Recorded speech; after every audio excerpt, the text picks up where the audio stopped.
It all starts with our main character spending a fortune in an online games cash shop. He complains that even with so much money, the odds of getting good items are super low. This is Tatsumi Ko, a rich kid who lost his parents and now lives alone with his sister. But fate was cruel to the young man as he was diagnosed with a terminal illness. The doctors told him he only had 3 months to live, so he decided to do everything he ever wanted. His final challenge was to reach a level no one had ever achieved in his favorite game. With a smile on his face, Kyo finally manages to complete his grand objective in the game. After spending millions and going days without sleep, he finally achieved his goal. The next day, the sun rises on a quiet morning in the city. Just then, his younger sister shows up and asks if he pulled another all-nighter gaming. He replies that he just woke up, while she tells him to take better care of himself. Suddenly, the young man's vision starts to blur, and he feels something strange is happening. With that, his body starts to give out and the girl looks at him, worried and confused. The young man then wakes up in a completely different place and wonders where he is now. He remembers everything suddenly going dark, but doesn't know what happened after that. He notices his body feels incredibly heavy as a blonde girl holds him in her arms.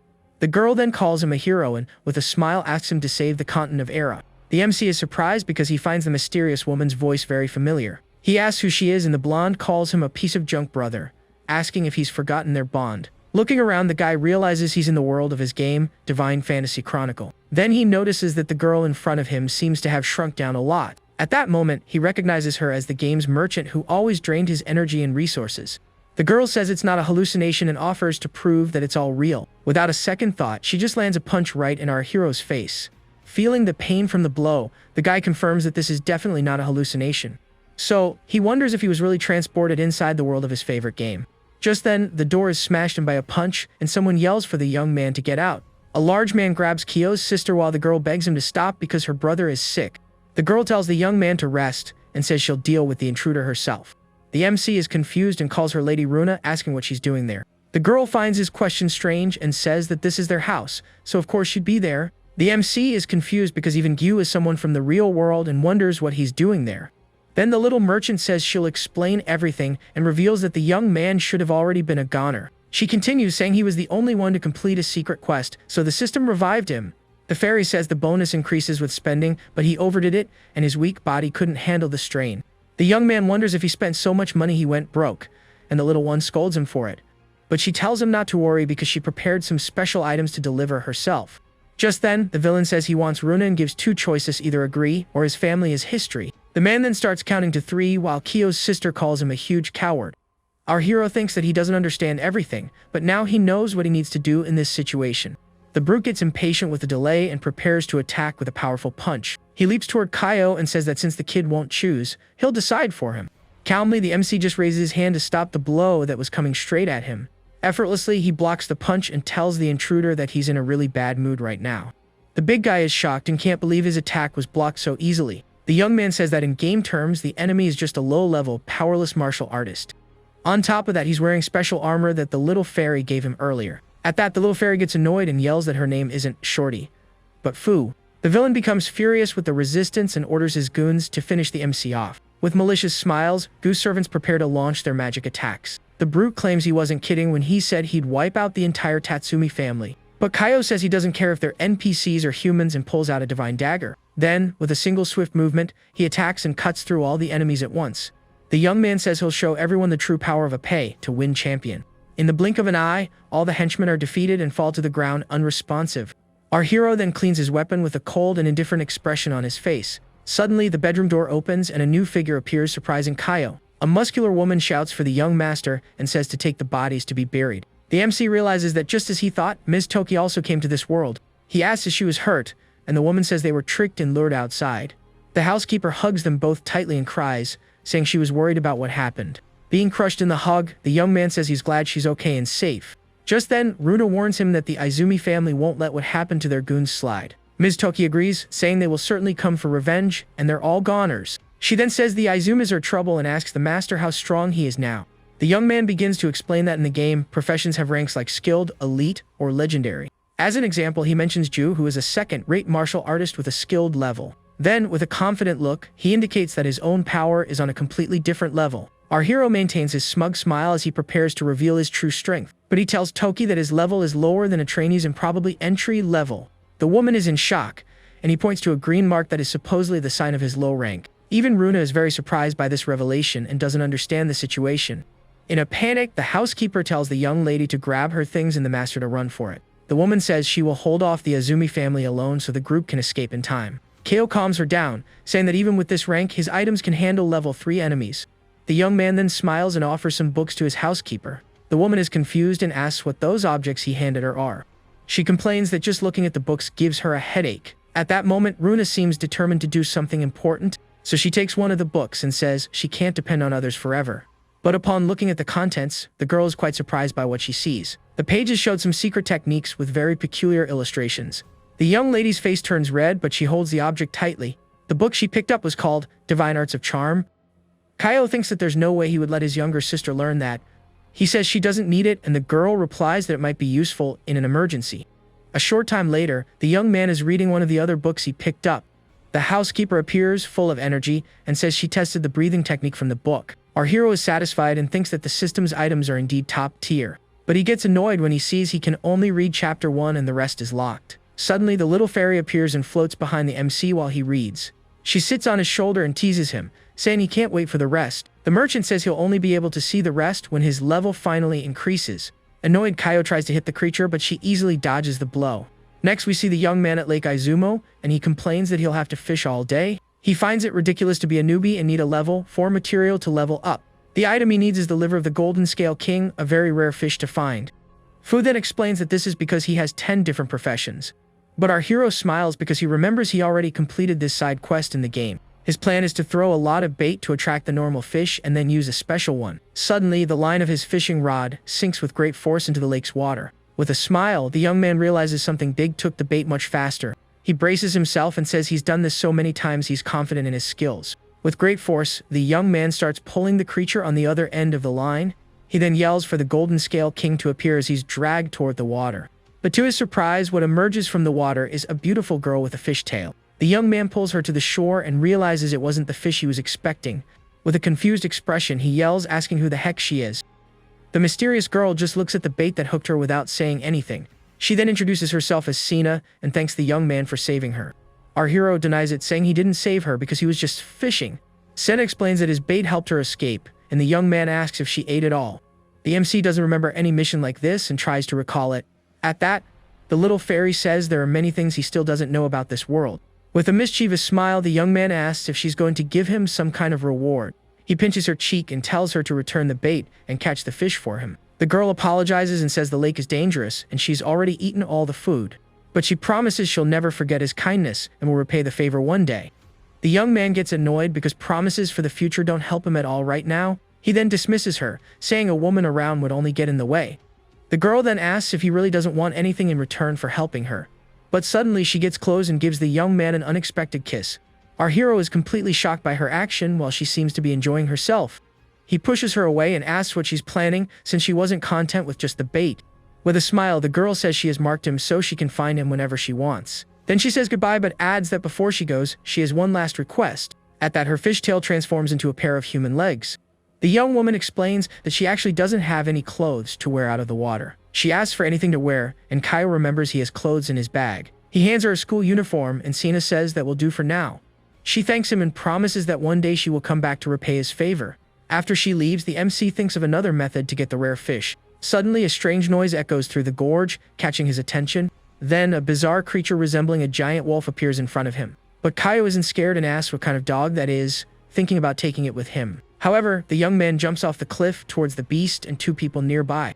The man is startled and believes a level 4 master has come to save them. With a furious look, the creature stares down our hero, who is approaching quickly. Next, the monster begins to gather a large amount of purple energy, and fires a powerful attack towards the MC, who is still in the air. But the girl says he's not flying but jumping to end his own life. With that, a huge explosion occurs, destroying part of the surrounding scenery. The man believes the young man sacrificed himself to give them a chance to escape. He promises they will come back later to retrieve the body and give it a proper funeral. However, Kaio emerges from the smoke, landing on the beast's back without a scratch. The old man, watching from a distance, is completely in shock at the scene.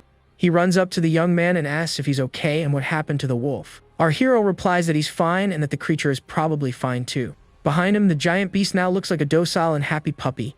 The young man then sits down and orders his new pet to take him to the king of beasts. The young man threatens the creature, asking if it's playing dead. With that, the beast gets up and shows its impressive size to the young man. Then the monster splits in two and Kaio asks if he's supposed to get on. Our hero decides to name the creature Fukun and approaches it. He climbs onto the back of his new pet and says goodbye to the two people he saved. The MC says he has things to do and rides off on his new mount. With great speed, the two disappear into the forest, leaving a trail of dust behind. The man says he might be some kind of master and that they'll meet again. A short time later, Fukun runs through the forest, passing by other smaller beasts. They finally reach their destination, and the young man says this must be the place. Suddenly, a tail with huge spikes emerges from the ground right in front of them. Soon, a giant white wolf appears and asks what a human trainee wants with him. Two birds comment that the king is in a good mood and hope the young man doesn't offend him. Kaio identifies him as Piasa, a legendary divine beast that commands other animals. The king of beasts seems pleased with the respect and asks what his wish is. The young man says that tigers are from the cat family, so the beast must also like fish. Then, with a smile, he asks if the king of beasts could help him fish. The audacity of the request leaves the observing birds completely shocked. With a furious expression, the white wolf asks what the young man just said. The creature shouts and challenges him to repeat the request to see what happens. But our hero remains calm and fearless before the beast's giant mouth. He says it's not a free favor and that the creature's breath is awful. The provocation makes the king of beasts even more irritated with the human's attitude. At that moment, the birds fly away, scared by the unfolding situation. The white wolf says the young man is too cocky and has the nerve to provoke him. Then he floats and threatens to send the young man's soul straight to the underworld. The MC turns his back, and the creature asks if he knows why it's the king. With a serious expression, our hero says he finally understands the situation. He quickly dodges an ice attack that Piasa fires in his direction. The creature glares at him with its glowing eyes as it prepares to attack. The MC jumps and prepares an energy strike against the giant beast. In response, the white wolf fires a blast of ice from its enormous mouth. But our hero's attack is faster and shatters one of Piasa's fangs. The creature is shocked and says the filthy human was hiding his power. With a red aura, the beast says the young man managed to make it very angry. The young man shows the broken fang and says its anger rotted its gums.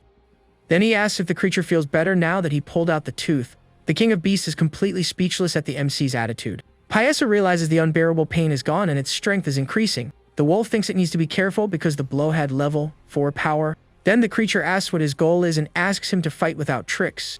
Our hero repeats that he just wants help catching the Golden Scale King. He says he relieved its pain and that the beast should return the huge favor. After thinking for a bit, the king of animals finally agrees to help the young man. The creature says Lake Izumo isn't far and that it will take him there on foot. With a confident smile, the giant creature shows its sharp teeth. It says that by crossing the forest, they will reach the back of the lake. Our hero finds it strange and doesn't remember that path existing in the game. Suddenly, as they walk, green vines with thorns emerge from the ground. The magic plants quickly wrap around the young man's legs and trap him. He is then thrown into the air by the vines that captured him. But the MC manages to draw his sword and cut the plants to free himself. The wolf tells him to stop and says it's an ancient formation that drains power. The creature threatens him and says he'll become insect food if he doesn't tell the truth. The young man gets annoyed and asks how many times he needs to repeat his objective. Then he says he has the title of super user, and that should be enough. An elf appears and asks if he has finally realized the value of her help. He complains about the restrictions, and the girl says he needs to level up. With no other choice, the MC agrees and tells her to change his class right away. A light envelopes him, and the vine formation completely disappears from the area. The young man now understands that formations can weaken enemies and manipulate illusions. He learns that every formation has a core, and that destroying it breaks the spell. The giant creature asks what our hero is planning now that he's free. The young man says the core must be around there and prepares to destroy it. Then he jumps and fires a powerful attack towards the magic's weak point. With that, a huge explosion occurs and completely destroys the ancient trap. RMC lands calmly on the ground as the vines disappear, but he notices something else has appeared in the smoke and looks into the distance. A mysterious woman appears and thanks the hero for freeing her from a seal. The white wolf is completely shocked and can't believe what it's seeing. Kaio turns to his ally and asks if that woman is some kind of enemy. But Piasa runs towards the woman and yells that she's his mother. The woman complains that crying so much is ugly and that she wasn't even really gone. The wolf says it thought it would never see her again, leaving the young man very surprised. She introduces herself as Garuda and says the creature is just her foolish son. Our hero smiles and asks if she is the Garuda, one of the 4 divine beasts from the game. The woman says she was sealed for centuries, is amazed that her legends are still alive. With a seductive look, she thanks the young man for saving her from that eternal prison. He thinks she only exists in legends and questions why she was sealed if she's so strong. Garuda explains that she got old and annoyed someone she shouldn't have, without giving many details. Just then, the mother of beasts asks why a hero is in a place like that. Suddenly, Piasa starts to move on its own to leave the area. With a furious look, Garuda asks who gave her son permission to move. The giant wolf shrinks in fear and quickly begs its mother for forgiveness. Then she scolds Piazza, calling him a foolish and disobedient son. The woman holds the creature and offers to make a soup out of it for the hero. The young man dismisses the offer and says he just needs to capture the Golden Scale King. With that, Piazza dives into the water with a great leap to fulfill its order. A little later, it returns with a golden fish in its mouth, looking very happy. Garuda says that if the hero wants more fish, he just has to ask her son to get them. The white wolf looks very proud and says it's very good at catching fish. Our hero refuses the offer and says that just one is more than enough. He holds a sphere from the fish and wonders if he'll have to swallow it raw. With a disgusted expression, the young man seems very hesitant to consume the item. At that moment, the young man starts to feel sick and Garuda asks if he needs more help. The MC pulls himself together and says he has other places to go, so he's leaving. The woman asks them to keep in touch and not to hesitate to call her if he needs anything. Then the adventurer says goodbye and leaves, leaving the two creatures behind. The bee says its mother doesn't need to be so nice to a mere human like that, but the wolf's mother replies that the young man's level is only 1, surprising the beast. Piazza is shocked and wonders if the hero isn't hiding his real strength. Garuda explains that even at level 1, he is strong and will soon surpass them both. That's why she decided to keep an eye on him, as she foresees he will become a great ally. With that, the winged creature flies off and shouts that her clan's wings will rise again. The scene then cuts to a huge city with very impressive architecture. Arriving at a shop, a vendor informs him that the total for the purchase is 7,200 zomi. The man says that in his shop he can pay with zomi or with gold coins. Our hero is shocked by the high price for just a few simple items. At this, the vendor gets angry and asks if the young man doesn't have any money. Then the man kicks our MC out of the shop for wasting his time. Once outside, the young man complains that the vendor didn't have to yell like that. Just then, the elf appears, and he laments not bringing more money for the mission. He holds the fairy and complains that he already ate the liver of the Golden Scale King. But now the system is asking for 3 flash stones, 3 ore, and 1 holy gem. The girl defends herself, saying it's not her fault as the system decided it. The young man thinks the holy gem will be difficult, but the others won't be too complicated. With that, he starts walking through a market, looking for a way to get the items. Suddenly, he spots a fortune teller's shop and decides to check it out. A sign says that the past fortune reading reveals the future 3 times a day. Inside, he sees the fortune teller, who is a very beautiful woman sitting elegantly. Inside the shop, a man with spiky hair asks the fortune teller, Rita, to read his fortune. The woman refuses the request and says they don't have any special connection. But the client insists and offers a large bag full of gold coins to her. At that, the woman's eyes sparkle upon seeing the enormous amount of money. She changes her mind and says she was mistaken because they do have a strong connection. Then the fortune teller tells the man to finally say what he wants to divine. Outside, our hero watches the whole scene with a very thoughtful look. With a smile on his face, he thinks that a fortune reading might be a good idea. Next, the young man walks through the bustling city streets looking for a good spot. He sets up his own stall, promising to read anyone's fortune on the spot. The fortune teller sees her clients get her new and bold competitor's stall. Angrily, the woman goes to the MC's table to confront him. She questions him and asks if he's trying to make fun of her. The young man mocks her for only reading the fortunes of those with a supposed connection. The girl smiles and asks if he doesn't like the way his big sister does things. The fortune teller proposes a divination contest to see who gets to keep the business. With one finger, she lifts our hero's chin in a very provocative way. Then the woman says that whoever loses the challenge will have to leave this place. The young man replies that unfortunately, he doesn't have any fortune teller's dignity to bet. But he accepts the challenge without a second thought because he needs a lot of money. With that, the girl gets excited and says the deal between them is sealed. The little fairy then announces that the divination competition is about to begin. The first question is to guess the color of the next person's clothes to pass by. The fortune teller bets on purple, while our hero says it will be yellow. Suddenly, a mysterious woman with a staff appears in the middle of the empty street.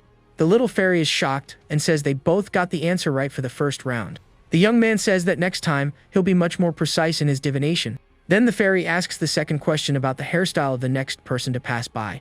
The fortune teller guesses it will be short hair, while the MC bets on a bald person. A bald man appears, and the little fairy can't decide who won the challenge. Suddenly, the fairy asks about the weather, and the sky starts pouring rain. The fortune teller is speechless and wonders how she could have lost the bet. The elf congratulates our hero, who smiles victoriously with the result of the contest. With a confident air, he reveals that he didn't get the title of super astrologer for nothing. It's explained that this secret profession can even change fate. The little fairy says that's why she helped him with the question about the weather. Rita accepts her defeat and says that, as agreed, she will leave that place. But our MC keeps an eye on the crystal ball she used for divining. The woman notices his interest and offers the item as a farewell gift. With a mischievous smile, the young man asks if she's sure she wants to give him the object. She then says yes, but he'll have to pay 5,000 zomi, leaving the young man shocked. The girl explains that since she lost, she now needs to change jobs to survive. The hero makes a counteroffer and says he won't pay more than 2,000 zomi. Rita accepts the amount and throws the coins in the air, sealing the deal between them. With a flushed face, the fortune teller seems a bit embarrassed by the whole situation. Suddenly, the girl gets close to the young man, leaving him very surprised. She then gives him a kiss on the cheek as a special bonus for the deal. Embarrassed, the woman says they can't go any further than that and pulls away. The young man smiles and says he hadn't said anything about going further. With her back to him, Rita wishes him good luck and walks away down the rainy street. The hero watches her and thinks he needs to earn money for the crystal stones. Back at his stall, he prepares to serve his first customers. Just then, the man from before appears with his guards and calls him a huge fraud. With a serious look, the MC asks what they just said. The man explains that Rita appeared in town about a week ago. Her skills were accurate, and she caught the attention of Lord Bruff. So the noble paid a large sum of money in advance for her help. But after receiving the cash, the fortune teller said only her teacher could help. And then she simply disappeared, and Lord Bro's situation only got worse. The young man asks why they are surrounding him instead of looking for this so-called teacher. At that moment, the young man hears a whisper calling him master and gets spooked. The leader of the guards says it can't be anyone else because everyone heard the conversation. With that, the hero realizes he's fallen into a trap and was tricked by the fortune teller. So the man gives him two options: return the money or solve the problem. The elf appears and says there's really only one choice, and the young man agrees. Then the little fairy leaves, saying she'll meet him there, leaving him behind. The MC yells in anger and asks why she jumped the gun like that. With that, the leader of the guards gets annoyed and orders his men to capture the young man. Without a second thought, the adventurer starts running through the streets to escape. He dodges the sword attacks of his pursuers with great agility. The young man thinks his physical level is low, but escaping them won't be a problem. With a quick movement, he jumps high into the air to escape the guards. But upon landing on a roof, the fragile structure breaks under his weight.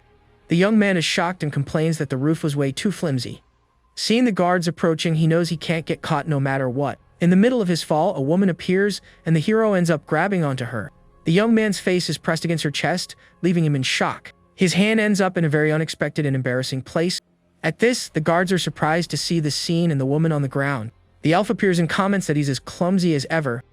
The leader of the guard says that now the young man has no way to escape. The hero looks at the woman on the ground and recognizes her from somewhere. She questions him and asks what the heck he's doing in that place. The scene then cuts to a large and very luxurious building in the city. Inside, the woman introduces herself as Rin and says the hero saved them in the past. With an embarrassed look, she thanks him very much for the help he gave. The young man finally remembers her and introduces himself as Tatsumi Kaio. The man next to her tells Captain Sieg that it was all a misunderstanding. But Sieg doesn't care and insists he needs to take the young man to Lord Bruff. The head of the Chamber of Commerce looks at him with a very intrigued expression. Sieg glares at the head of commerce, but says he doesn't care about the young man's situation. He states he just wants to take the young adventurer to solve the Lord's problem. Then the guild leader asks why he's going to such lengths for an outsider. The man reveals that our hero is a valuable client and questions his intentions. Sieg asks what to do, since the young man inherited the fugitive fortune teller's talent. With a thoughtful look, the leader of the Chamber of Commerce suggests a plan right there. He proposes that Tatsumi solve the noble's issue, but without taking responsibility. However, if the boy succeeds, he should be well compensated for the service. Hearing about payment, the MC smiles and says he accepts the job on the spot. The scene cuts to a huge and gloomy castle belonging to Lord Bruff. Upon entering the hall, Sieg announces he has brought the young man to resolve the situation. Sitting on his throne, the imposing-looking noble tells them to approach. The captain warns the hero that he cannot reveal anything he sees inside. The young man gets nervous at the warning and wonders what the heck he's gotten himself into. Sieg then begins to explain what his master's real problem is. Without beating around the bush, the noble reveals that he's pregnant, leaving the young man in shock. The MC is completely shocked by the Lord's absurd revelation. He shouts in desperation and asks what the heck is going on in there.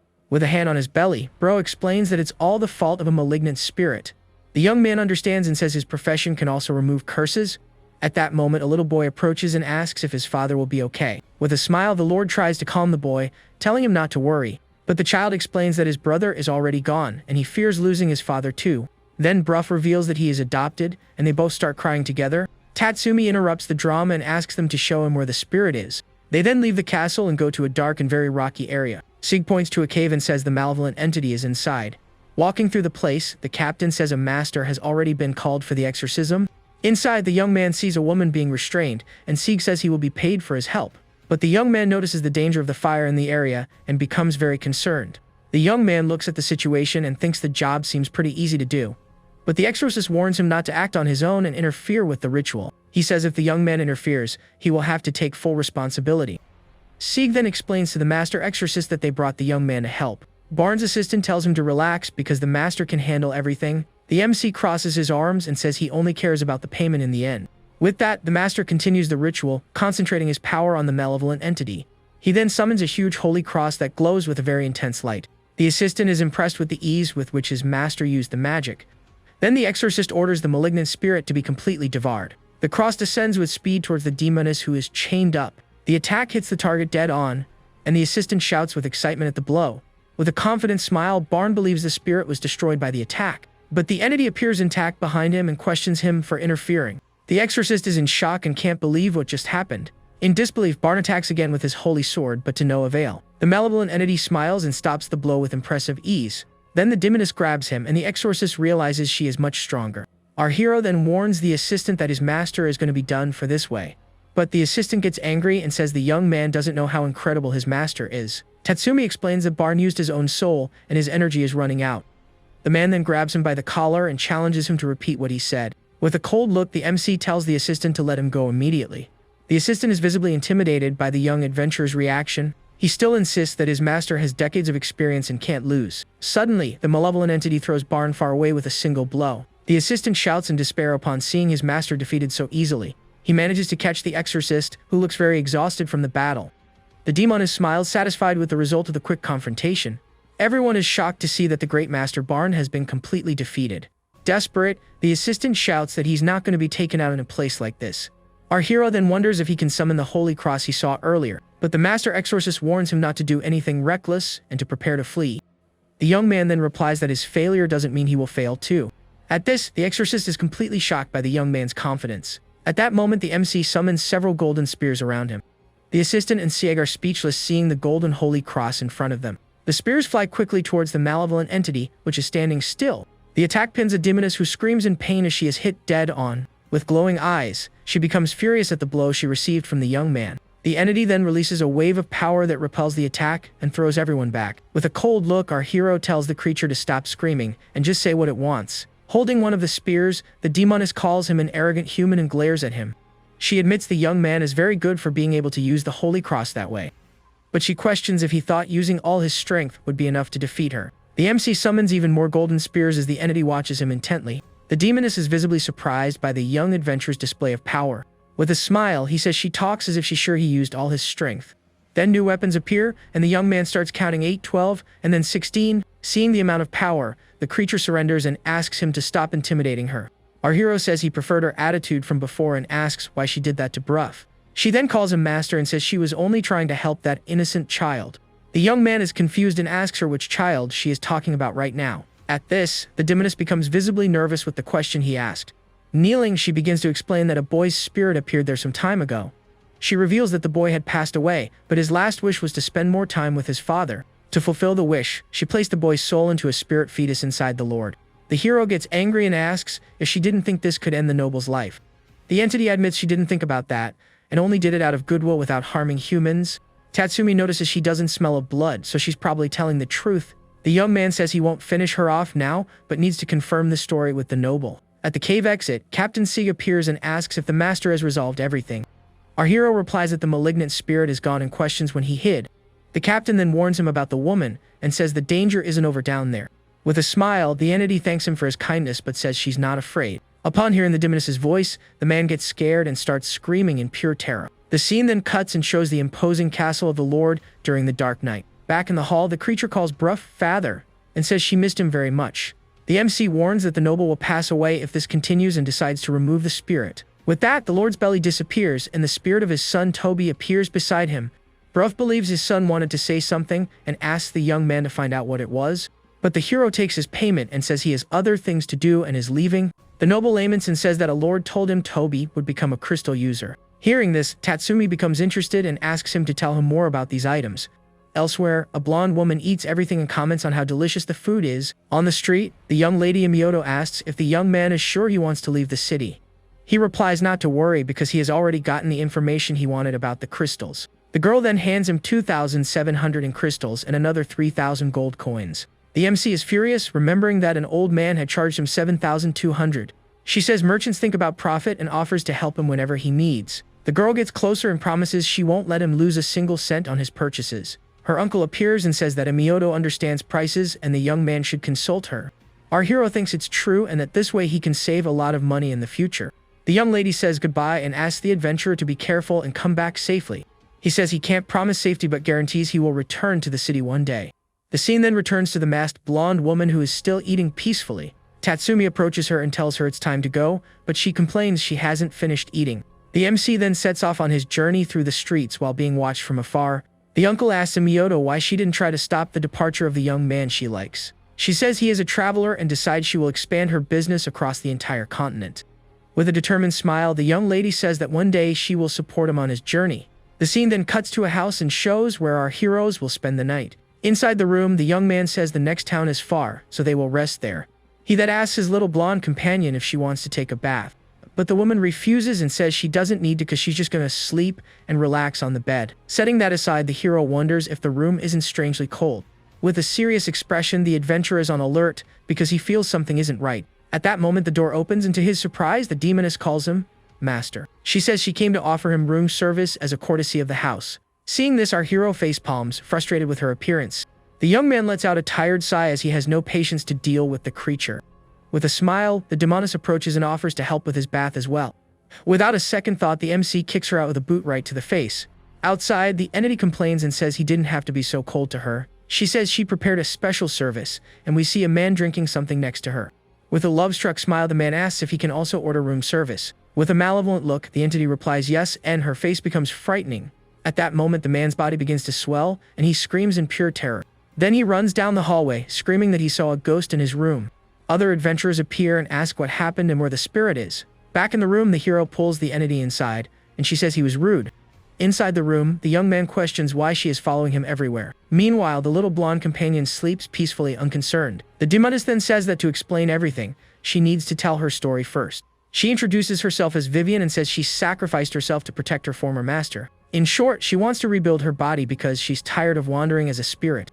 The young man asks what she wants, and Vivian promises she will belong to him if he helps her. Hearing this, our hero seems to consider the proposal with a very serious expression. The blonde explains that for this, the power of a level 5 astrologer is needed. The entity is confused by the information and asks if his level is only 1.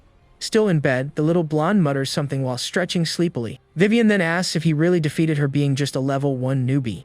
She says if it's him, he can definitely reach level 4 and entrusts her soul to him.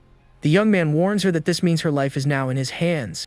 The entity says that without that determination, he wouldn't agree to help her anyway. At that moment, her soul floats towards the hero, who accepts it without hesitation. The MC agrees to help her when he reaches level 4 and Vivian is radiant.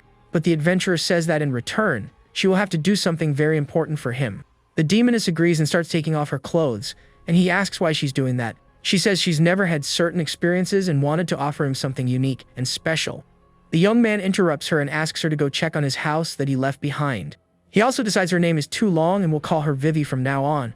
The hero asks her to go today and tells her not to scare his family there. Vivi misunderstands everything and says sharing a bed is a duty, and the young man desperately denies it. Out of patience, he hits the demoness with a blow that sends her flying into the room's wall. The blow hits the little blonde, who wakes up furious and asks who dared to disturb her sleep. Angrily, she says she won't forgive it, and Vivi desperately apologizes for the mistake. The scene cuts, and we see that our hero and his companions have finally arrived in the city. The young man complains that he can't read the map Zoro drew for him. On the street, a 32-year-old man named Wayner introduces himself to a young lady. He says his family owns property and that he's single and available. The man then asks the young woman's name, which is Tina, and asks her to talk about herself. The girl seems to be thinking about asking our hero for help, who is watching from afar. At that moment, the little companion pulls on the young man's clothes and asks him to buy something. But the MC ignores her and focuses on his mission to find the holy crystal. The little blonde complains that she needs to eat because she's still growing and needs nutrients. Tina says she likes to sing and watch plays and asks the man what he likes. With a creepy smile, he says he loves her hand and wants to possess it. The hero gives up on asking for help because he doesn't want to be interrupted by his companion. The man feels an overwhelming presence and wonders what that was he felt.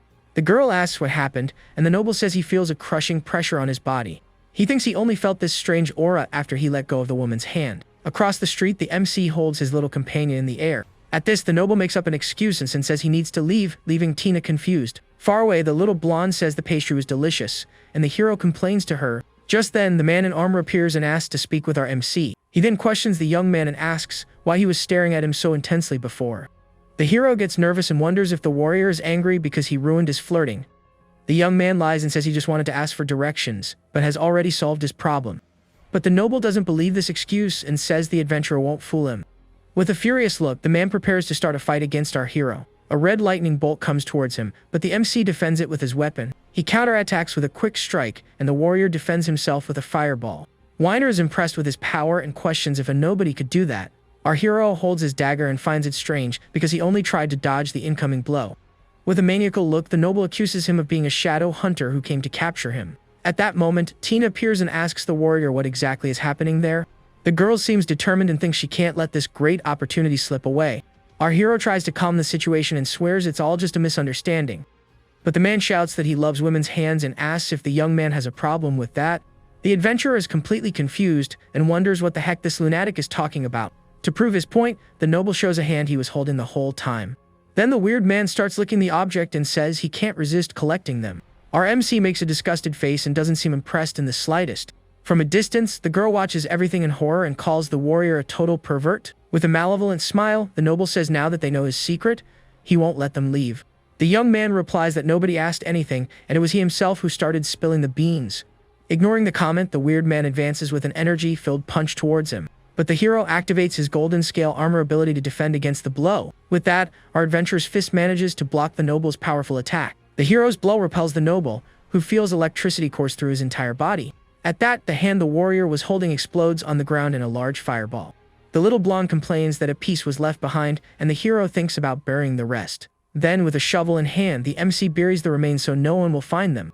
He turns to Tina and asks her to be his witness in case something happens. The girl gets depressed and wonders if she's destined to never get married for real. She complains that every guy she meets is a lunatic and talks about a bad experience. Desperate about her love life, the woman then suddenly hugs our MC. At this, the young man makes a funny face because he doesn't know how to react to this hug. After the confusion, the trio continues their way through the forest and resumes their journey. He wonders if he got Vivi's soul and notices his powers have been enhanced. His companion praises his items and says she's looking forward to his new creations. Finally, they reach their destination, which is the imposing mansion of Minarna. In front of the place, two mysterious figures await the arrival of our adventurer. Inside the hall, the hero approaches the two people who seem to be waiting for him. The MC notices the guards have a powerful aura and thinks Minarna is important. Then Tina advises our hero to hide instead of standing in the middle of the hall. On the stairs, a woman in a black dress appears and leaves the adventurer a bit surprised. With a smile, he greets her and says he didn't expect to meet his disciple there again. The little blonde points and says it's the girl with braids who tricked Fu on another occasion. At that moment, the mansion's guards go on alert and look at our hero. The man with the mustache realizes the young man's age and hair color match a description. Then, with a furious shout, he orders his companions to attack our MC. The guards advance at once, and the adventurer prepares for the fight that's about to begin. Caught by surprise, the hero wonders what the heck is happening in that place. The man with the mustache attacks with his spear, and the MC jumps to dodge the blow.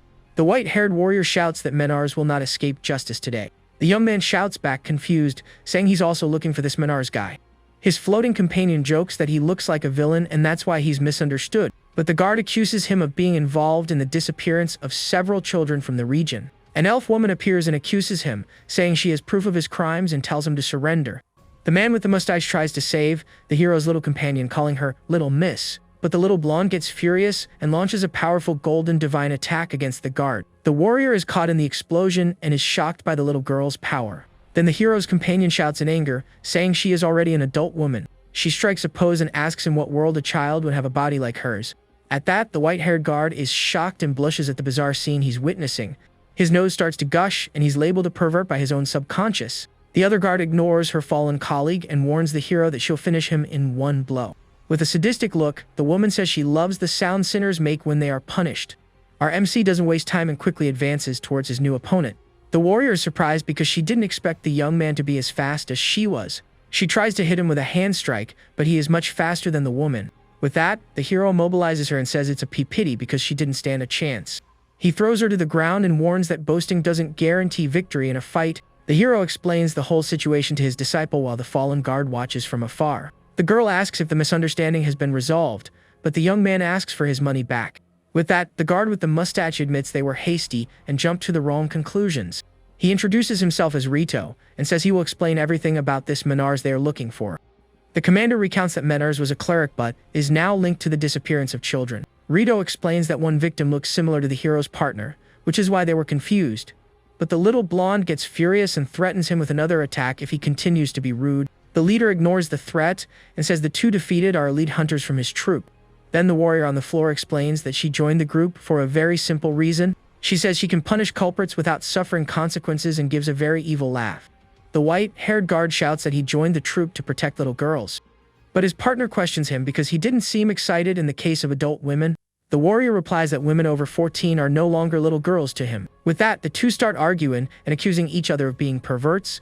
Observing the scene, the hero thinks that everyone in that organization is a bunch of weirdos. The hero doesn't care about their fight and says he came for a holy crystal he heard about.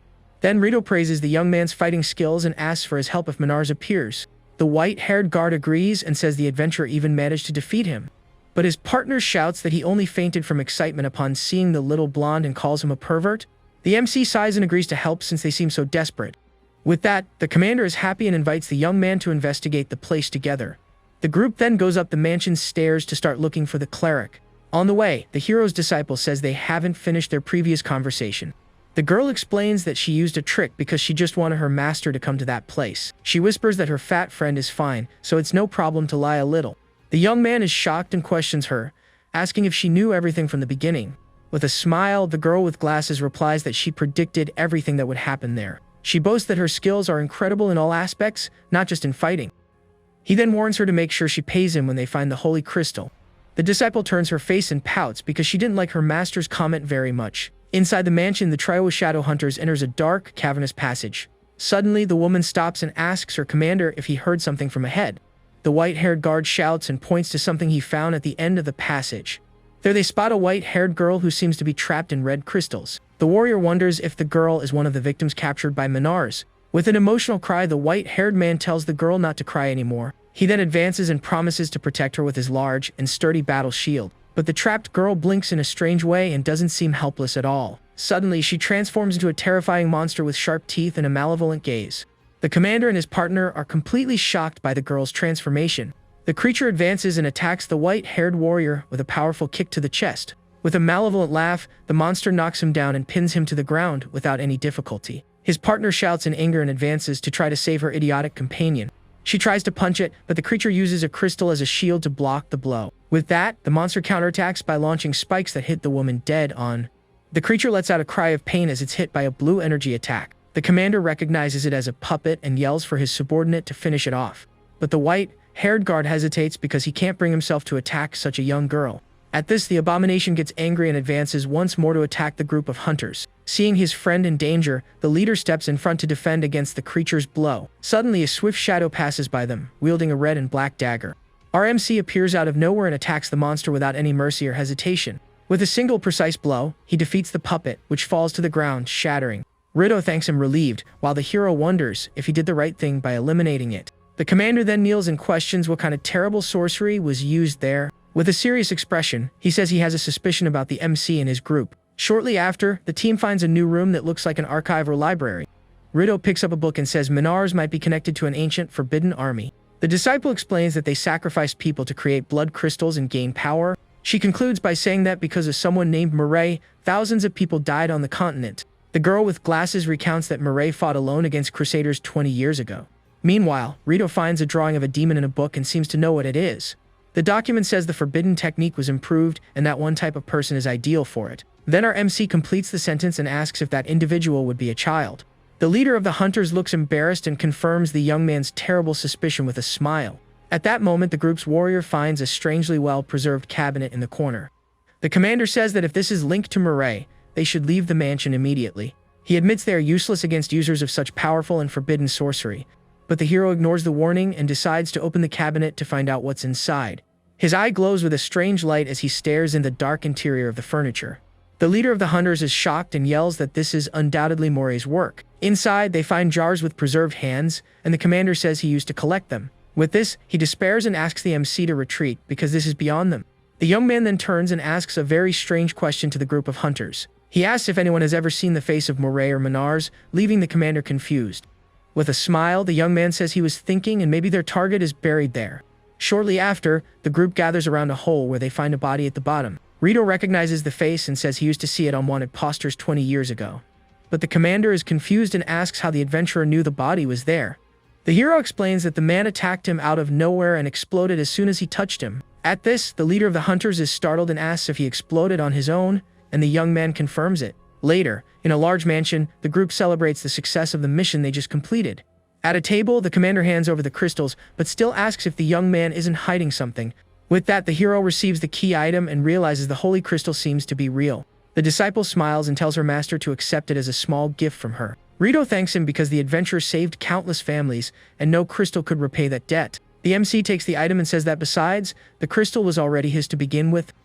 He glares at the girl and says that this still isn't enough to pay him back. With this demand, the apprentice jumps back, startled by her master's attitude. Without a second thought, the girl jumps through the window to try to escape paying the debt. Outside, the girl waves and makes up an excuse about helping a donkey in labor to get away. Our MC grumbles in anger as his disciple managed to escape once again. Rito says goodbye and says he will notify the young man about the reward as soon as he confirms everything. The white-haired guard cries for the lost ladies, and his partner hurries him to leave. Meanwhile, the little blonde celebrates, because she'll get to devour all the food on the table by herself. Seeing the scene, the hero has an expression of pure boredom and irritation with his companions. Suddenly, a tall, blonde woman in a nun's habit arrives and approaches their table. She introduces herself as Fayin, the sheriff of these lands, and addresses the MC directly. Without beating around the bush, the woman informs him that he is the prime suspect in a murder case. The young man is completely shocked and, not understanding anything, questions the sheriff's accusation. Fayin says a woman was found and that a witness saw him with the victim beforehand. He remembers their conversation and realizes that in the end, she couldn't escape the villain. The sheriff asks him to accompany her, but the young man defends himself, saying he was with the hunters. An assistant shouts for him to shut up and obey the orders given by his superior. The woman scoffs at the hunters and says they serve the imperial court directly. The MC defends himself and says he already said he's innocent and has no time to waste. With a challenging look, he asks if the woman really thinks she can stop him. But suddenly the young man feels something strange and is completely confused, not understanding. The sheriff grabs him and lifts him effortlessly, and he wonders why his body is floating. Then she turns him upside down and says that no criminal ever escapes her. With absurd strength, the woman throws him with full force against the mansion floor. Fallen on the floor, the hero is shocked and wonders how she can do that. Fayin steps on his chest and informs him that he is under arrest for several serious crimes. She completes the list of accusations, talking about disturbing the public peace of the city. Sometime later, we see the adventurer tied up in a dark interrogation room. The woman approaches and says that if he doesn't confess the truth, he will never leave there. The young man insists he has nothing to do with the case and tells her to ask the hunters. But the sheriff changes tactics and starts flirting with him, calling him a problem child. This unexpected attitude leaves the MC sweating and completely uncomfortable. Suddenly, the ropes glow, and the hero feels his legs becoming heavy out of nowhere. The woman stares at him with a dark look and says she will make him submit completely. The young man then realizes she has telekinesis and can even change the weight of things. Then we see his disciple mocking him and wondering if her master only just figured that out now. The sheriff lifts him into the air again and demands that he confess the crime once and for all. She taunts him, saying his knees won't be able to bear the weight on him. At that moment, an assistant appears at the door and calls for Sheriff Fayin with some news. The man says the hunters have confirmed his story and asks her to release the prisoner. The woman gets annoyed and questions her subordinate's order to release the adventurer. Though reluctant, she releases him and says the young man is free to go. But with a smile, she threatens him and says next time, she will train him for real. The hero accepts the challenge and says he will eagerly await this training from her. Suddenly, the sheriff screams in pain as thorns seem to emerge from her own clothes. She looks down, completely confused, and wonders what the heck is happening. Fayin then realizes her body won't move, and she is completely paralyzed. She turns and understands that he copied her ability and used it against her. The woman shouts that it was an unbearable humiliation to be put in that situation. But with a flushed face, she wonders why it left her a little excited. Later, we see a large and imposing white castle standing out against the blue sky. Walking down a corridor, the woman's superior asks why the suspect was released. The man explains that a person paid a huge bail after hearing about the young man's arrest. He continues, saying that as she knows, half of their expenses come from that funding. Even with the explanation, the sheriff remains annoyed and thinks it was an exaggeration. Her boss calms her down, says there's another reason behind the prisoner's release. He reveals that the results of the truth device showed that the witness lied. The woman is surprised and questions if the testimony that he was with the victim was false. Then the superior notices she is sweating a lot and asks if the place is hot. Averting her gaze, the blonde replies evasively that maybe it's a little warm. She thinks about the effort it took to undo the telekinesis the MC used on her. But the real problem there was the jerk who gave the false testimony about the case. With a dark smile, she prepares to begin the culprit's delicious trial. Meanwhile, the liar screams desperately in the dark and empty interrogation room. Back outside the castle, our MC is finally free from the unjust imprisonment. Suddenly, a black-haired girl calls his name and runs towards him, relieved. He recognizes her as a Miyoto and asks if she was the one who negotiated with the sheriff to release him. The young man then questions how she found him, and the girl says she has something important to tell him. With a serious expression on his face, the hero listens attentively to what she has to say. Miyoto explains that a merchant returned from a northern city and said a battle had started there. Surprised by the news, the adventurer repeats the word, battle, not quite understanding. She recounts that the Izumi family attacked the Tatsumas and that she tracked him down to warn him. The young man then realizes the Izumi family had been planning this attack for a long time. He thanks Miyoto for the warning and says he needs to return to the city immediately. His disciple appears and says she'll go with him, because taking care of those guys will be no problem. With that, the merchant offers the fastest horse from her guild for him to use. The MC is impressed and comments that she seems to have prepared everything for him. He thanks her again and asks her to tell Brof that his adopted son died in peace. Without wasting time, the hero rides at high speed to reach his destination quickly. The merchant is happy to have helped Kaio, while the disciple doesn't understand why she likes him. Suddenly, the blonde seems to realize something and stops for a moment with a serious expression. She then runs desperately, shouting that her master still hasn't taken her with him on the horse. Meanwhile, we see the large castle of the enemies standing out amidst the trees. A man walks among the fallen and says their time has finally come, and the plan was a success. A superior orders a man to find a way to delay the hero in the city of Cassant. Their leader says he has sent extra men to corner a lady on a mountain. At this, we see the MC's allies being surrounded by several enemies on a battlefield. The white-haired girl asks her companion Toki what they should do now, but the young man smiles and says now is the time for her to test the martial arts she learned from the master. One of the enemies scoffs at her technique and challenges her to use it, saying he might take her as a lover. With a furious look, the white-haired girl glares at the man who provoked her with disdain. Back at the castle, the leader orders them to surround all members of the Tatsumi family, leaving no one to escape. Cutting the scene, we see another large castle in the distance, indicating a new place of conflict. We see a red-haired woman with a serious and focused look on her enemies.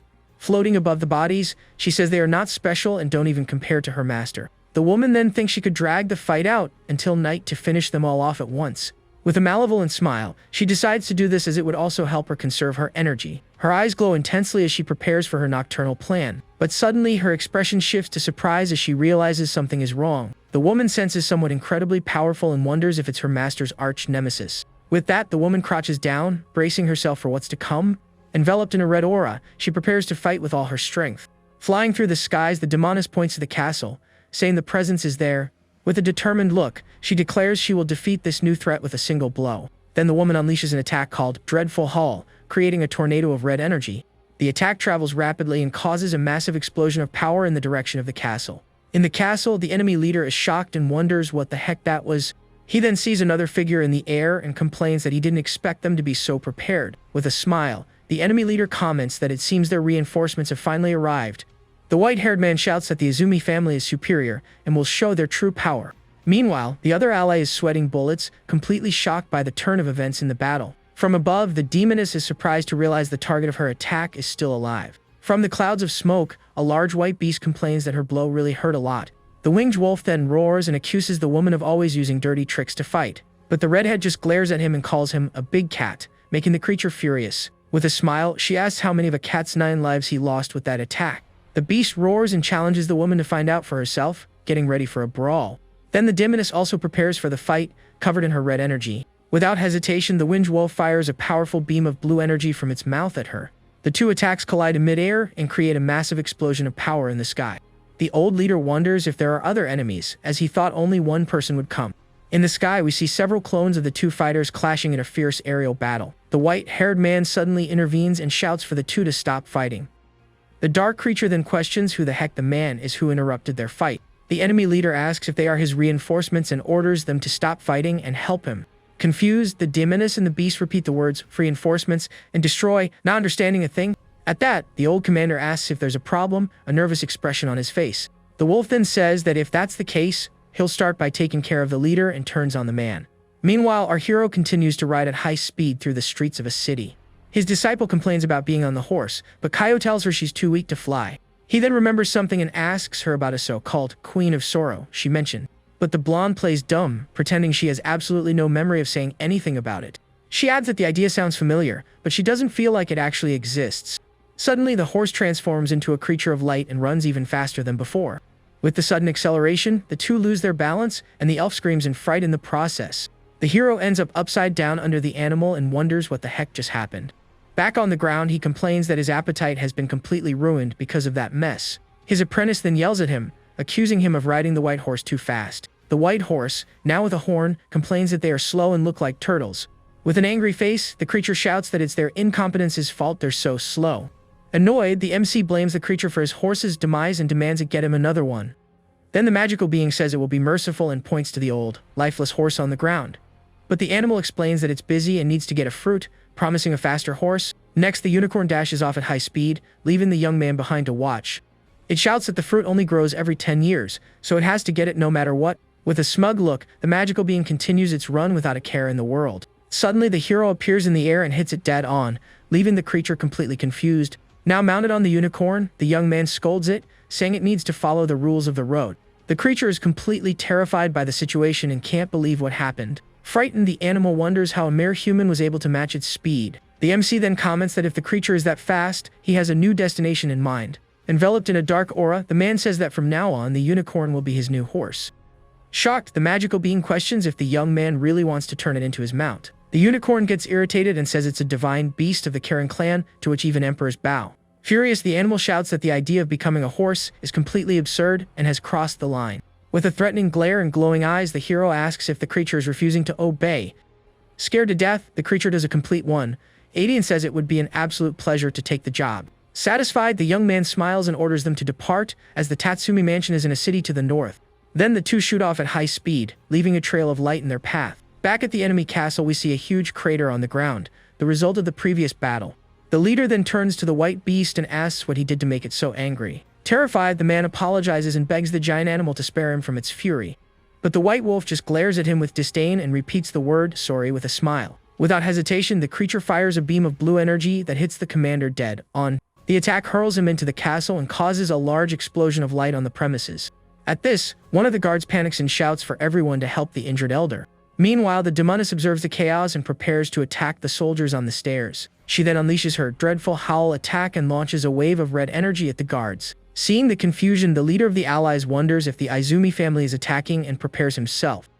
On the ground, the enemy commander spits out something dark, completely wounded after the attack he suffered. The elder doesn't understand the reason for the attack and says his family has ties with the spiritual sovereign. Then the white-haired man recognizes the wounded man as the leader of the Izumi family and says it serves him right. The white beast suddenly turns and growls at the other man, showing its sharp teeth.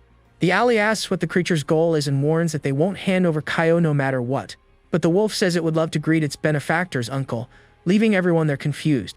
Shocked, the leader of the good guys repeats the creature's words, not understanding anything she said.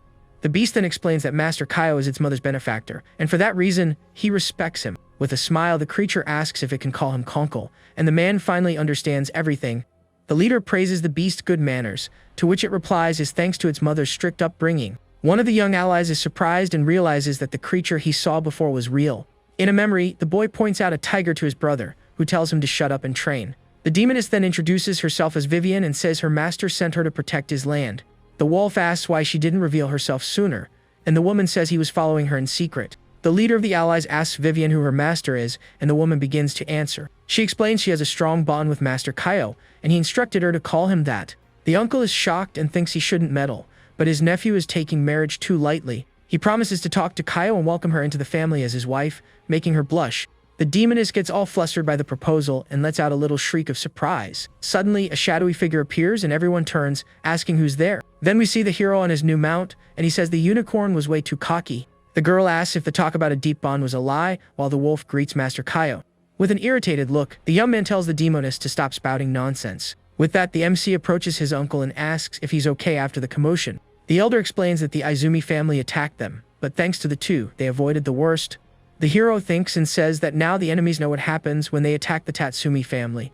The enemy says it's the law of the jungle and asks if the hero's younger sister is safe. With a shocked look, the MC realizes the threat and desperately shouts Runa's name. Without wasting time, the group flies quickly through the skies on the back of the great white-winged wolf. With a furious look, the hero warns that if anything happens to Runa and Toki, they will pay dearly. The enemy scoffs, saying their elite forces on that mountain are 3 times larger. He continues the taunt and warns that they'd better hurry to avoid the worst fate. The demoness Vivian becomes furious at the threat and curses the old enemy with great hatred. She then asks for permission to use a forbidden spell and torment the elder's soul. But the MC remains calm and says it will all depend on the situation they find. Being carried, the villain screams that he's had enough and begs them to end his suffering quickly. Upon reaching the forest, the hero spots his sister and calls her name, seeming more relieved. On the ground, a man cries and begs for Runa to hurry while a figure watches them. Suddenly, we see a muscular man in a strange pose surrounded by hearts of love. The crying young man is hit by a pink energy and is completely shocked by it. His eyes turn heart-shaped and he turns bright red, completely enchanted.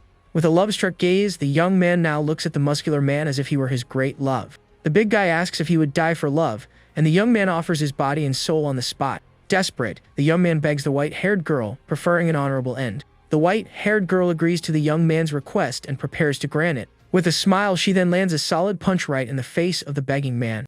The soldier disappears into particles but thanks her for granting him that wish. Shortly after, the MC runs towards his sister to see if she's okay. He hugs her and says everything will be alright, while the girl confesses she was very scared. The white beast observes the scene and thinks that few would have power equal to that girl's. Carried by the wolf, the enemy leader can't believe what he sees and wonders how that happened. Furious, the elder yells at his men, calling them cowards for being defeated. But a soldier explains it wasn't out of fear and that they fought but couldn't even scratch them. The young man continues, saying that woman's fists were terrifying and seemed savage. He reveals that just a light touch from her blows was enough to knock anyone out. In a memory, the soldiers run desperately and scream for the girl to stay away from them. The hero's sister is shown with a determined look, ready to face any enemy. The soldier says that even more frightening was hearing her voice and feeling her presence nearby. Everyone there wished for a dignified end, but not even that simple wish was granted to them. The MC turns to the elder and says he was right about a fate worse than being gone. The enemy admits defeat and says his family has suffered enough in this situation. Desperate, the man begs them to spare their lives, promising never to attack their clan again. He still tries to boast, saying his leader can even speak on equal terms with Mukaryu. Without a second thought, the white beast calls him a fool and crushes him with its huge blue paw. The wolf then apologizes to Master Kaio, as it couldn't stand to hear the man's words any longer. The young man complains that he still had questions for the enemy and says the wolf was too impatient. At that moment, the magical mount asks if it can leave now that it has fulfilled its part of the deal. With a smirk, the MC remembers the deal and agrees with the creature. Then the young man offers a long-term job with housing, food, and a salary, leaving the creature shocked.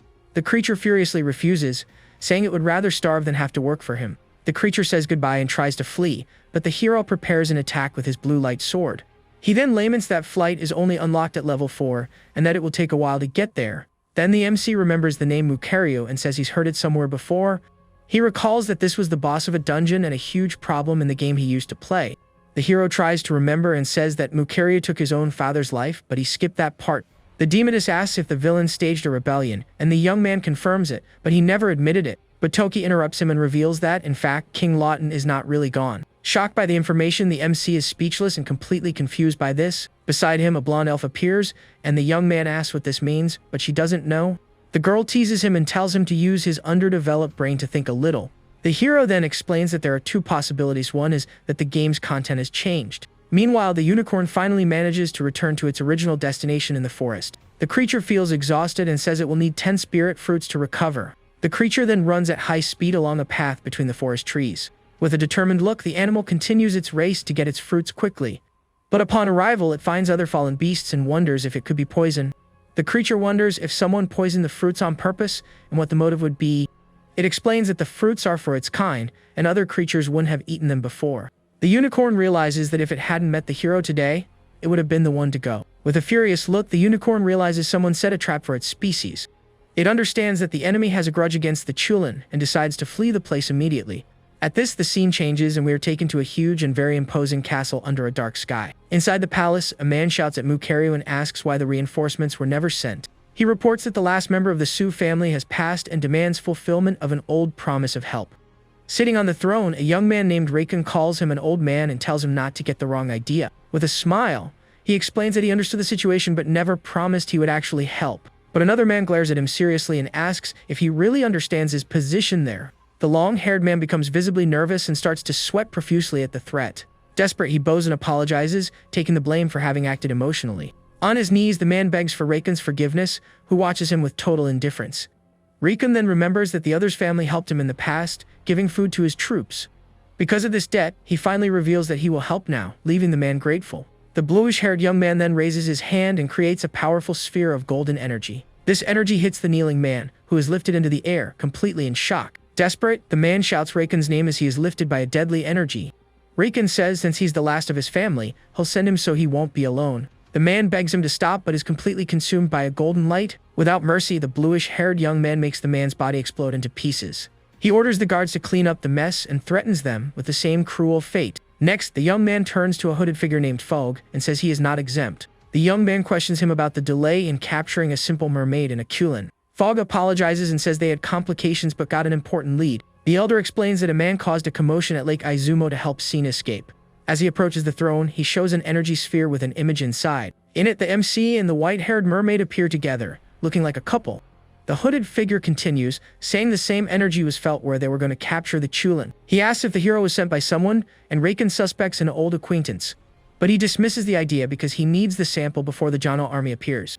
Finally, the young man orders them to eliminate all the worms who dared to challenge him. Fogg agrees with the order and says he will eliminate everyone around Tatsumi Kaio without exception. At this, the scene takes us to a white building in a calmer, more peaceful location. Returning to the MC, he analyzes an old map with great attention to detail.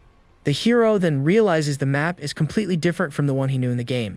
He concludes that if he's right, the story takes place even before the beginning of the game he played. Just then, the blonde elf pops up and congratulates him, calling him Trash Master for figuring it out. With a smile, the girl announces that because of this, she will grant him a special bonus from her. Meanwhile, the demoness says goodbye to Master Kyo as she needs to resolve other matters. The bluish beast comments that its mother also has something for him to help with and needs to leave. Then the elf throws a shiny object towards the MC as his reward. The young man catches the item and is confused, wondering if that was really the so-called reward. He says it looks like a dog bone and offers it to the beast Piazza, who is watching him. The animal happily takes the object in its mouth and seems to love the gift it received. But the beast soon realizes that it's a level 6 divine artifact with an incredible effect. Piazza asks if it can keep the item, and the hero says it's the only one there who can use it. The hero puts away 2 books and says he'll give them to Toki and Runa later. He then turns to the demoness Vivi and asks her to turn her head to the side. The girl misunderstands and gets closer to him, asking if he wants some alone time right there. Annoyed, the young man gently pushes her away and complains that's not what he was thinking at all. He then shows her a book with a purple aura and says it's a skill for her clan. Suddenly, the girl duplicates, and now there are 2 of her, leaving her very confused. The 2 of them celebrate excitedly, saying now they can serve their master with double the strength. Satisfied, the hero says it's now time to get his qualification to level up, but he turns to the elf and asks why the heck he needs a qualification for that. The blonde girl replies that with great power comes great responsibility, and that's just how it works. Then the scene changes, and we are taken to a bustling city called Aura Castle. The young man explains that the condition is to clear a dungeon, and the first step is to enter the castle. Looking at the place, the MC remembers something important about Aura Castle. At that moment, we see a woman with a crown walking with guards and talking about a mission from Reiken. She sees the mission as a great honor and promises she will make sure to do everything right.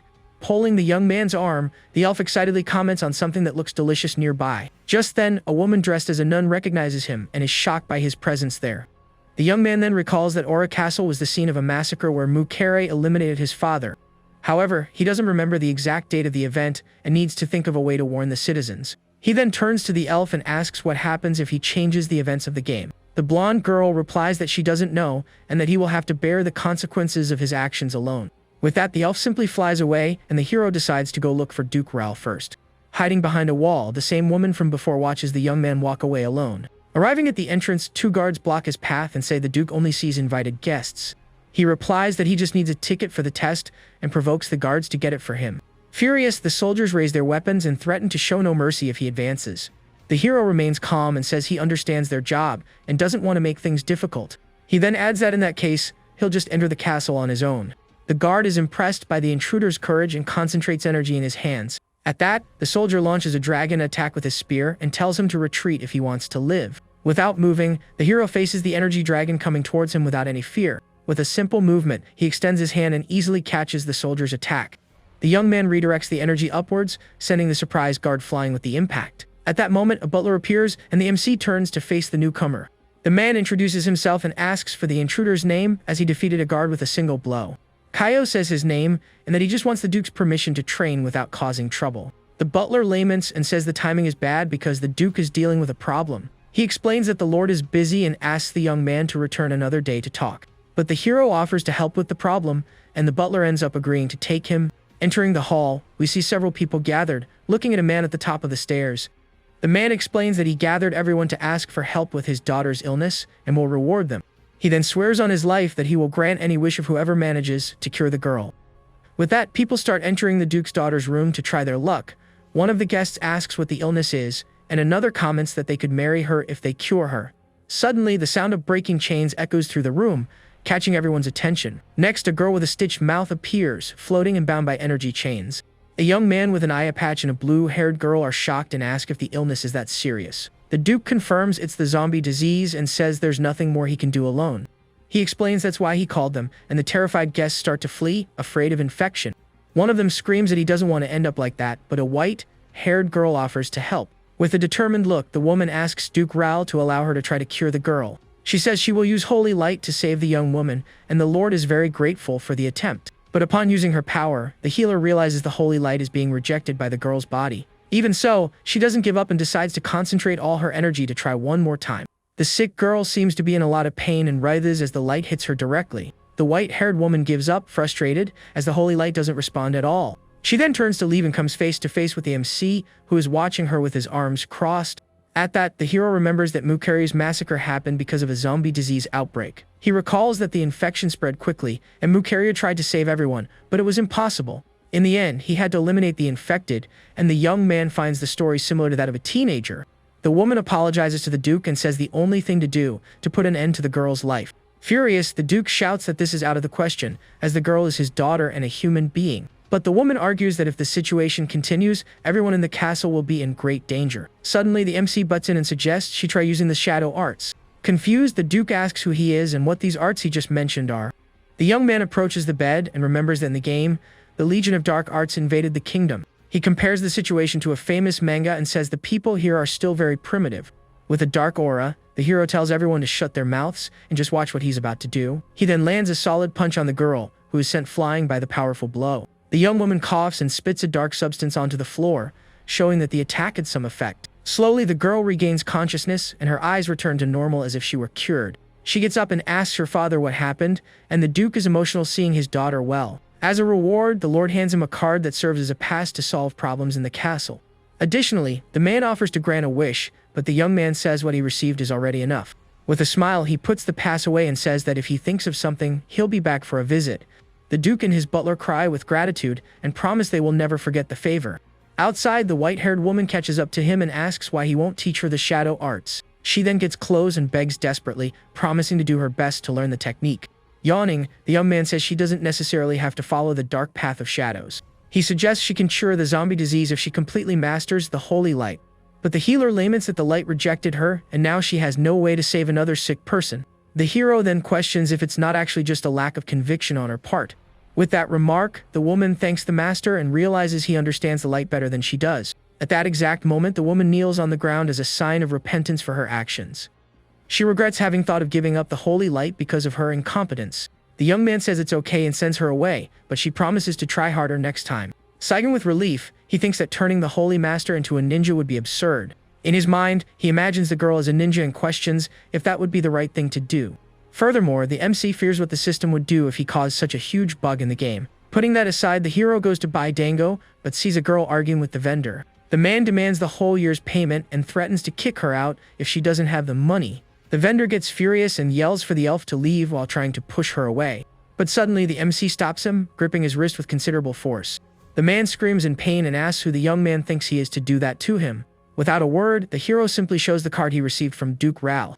Frightened, the vendor recognizes the Duke's pass and realizes he's gotten himself into big trouble. He then apologizes and runs off while the elf mocks the old man for being a coward. At that, the young man turns to the girl and asks for dango, and the excited elf shouts that she wants all the flavors. Suddenly, he senses a presence and tells the person following him to stop hiding. A woman with a crown is surprised and wonders how he discovered her there. Her disguise was a paper bag on her head, and a child points at her, calling her weird. With that, the paper bag ends up falling to the ground, completely revealing the woman's face. She says that Reiken's instructions were right because there weren't supposed to be zombies in the castle. The girl then says that the water source has been contaminated and asks the young man to go fix it.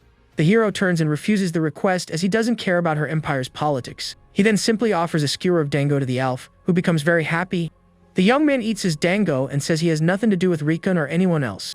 Just then, the vendor's daughter approaches him and offers a bag full of sweets. With a smile, the little girl says it's a gift from her mother and the other residents. The woman thanks him for his help and calls the girl over, giving her a tight hug. He observes the scene and remembers the chaos the zombie disease can cause if not contained. With that, the hero changes his mind and asks the girl where the contaminated water source is. Arriving at the location, they see a waterfall taken over by a dark and malevolent energy. The woman asks if he can do something about it, and the young man seems very confident of victory. With a serious look, the MC asks his companion to just remain silent. He then uses his shadow arts and launches a powerful blast of energy at the waterfall. The attack purifies the water instantly, leaving everything clean as it was before the problem. His companion is impressed and says the source was truly purified with his power. But the young man looks exhausted and explains that there are dozens of similar sources and this drains him. He then says he needs to think of another solution and asks her to turn around for a second. The woman is suspicious but obeys him as the hero moves a little way to think. Suddenly, the woman screams, asking what he's doing, and the young man tells her to be quiet. Furious, the girl feels a strong murderous intent coming from herself against the young man. The hero turns and grumbles that what he's doing there is a minor infraction. Unexpectedly, a masked man emerges from the trees and says he has finally found him. The MC regrets having used all his energy as he can't dodge the attack. With that, the assassin advances with his sword, but something unexpected happens at the last second. The woman used her power to push the hero and save him from the enemy's fatal blow. She then concentrates a large amount of energy and unleashes a very powerful attack. The power throws both men far away, and the young man asks to be helped first by her. But the girl ignores him and says the assassin has the nerve to attack in front of a sheriff. Annoyed, the hero thinks she's getting revenge on him for what happened moments before. The woman introduces herself as Sheriff Fayan and invites the enemy to her torture chamber. The masked man gets up from the ground and stares at the sheriff with a very serious look. He then quickly advances towards her to try a direct and fast attack. The assassin shouts that the target is in her and tells the sheriff to get out of the way immediately. The sheriff is impressed that the enemy is still moving and says it seems she went easy on him. She then uses her psychokinesis and unleashes a powerful blast of purple energy in the arena. But the masked man manages to dodge the attack with a quick and agile movement. The girl then realizes her power only works in the activation area and that he is escaping. Even so, she shouts and increases the power of her ability to the maximum level. The masked man explains that if he moves quickly out of the area, he won't be affected by the power. He boasts about his speed as an assassin and creates several clones to confuse the sheriff. Suddenly, the masked man is shocked because something totally unexpected happened. The woman holds him from behind and asks if he knows why she never uses physical punishment. With a mischievous smile, she says it's actually the opposite of what he imagines. The girl then explains that if she used physical force, she would end his life too easily. She throws him far away and says that if it's too fast, it can't be considered a punishment. At that, the woman gets annoyed because she accidentally threw him in the wrong direction. The assassin sees the hero sitting and says this is the perfect time to take his head. But the young man ignores the threat and eats his dango to recover the strength he spent. The assassin becomes furious and shouts that the hero is about to be done for and is still eating dango. The young man offers the last sweet and uses psychokinesis to turn it into a powerful attack. At this, the enemy is surprised to see the same technique from before coming his way. The sheriff says the man's agility trick won't work and that she'll catch him soon. But at that moment, the hero's attack hits him before she can do anything. The dango explodes with great force and throws the assassin violently against the ground. The MC smiles and asks if the enemy couldn't dodge out of sheer carelessness. He then approaches the man's body and starts searching for any valuable items. Impressed, the woman says she didn't know psychokinesis could be used that way. The young man asks Fu if anything is useful, but she says it's all junk compared to her items. The sheriff approaches very curious and asks to take a look at what they found. With that, the hero hands her an object that was with the masked enemy. She recognizes the insignia of Reiken's royal guard and wonders how he got it. The MC says the answer is obvious and that the man was sent by Reiken. The girl questions the motive, and he explains about his recent fight with the Izumi family. The sheriff says she will report the case, and that the hero will be rewarded for his help to the country. She praises Reiken and says she became a sheriff to be able to serve alongside such a good person.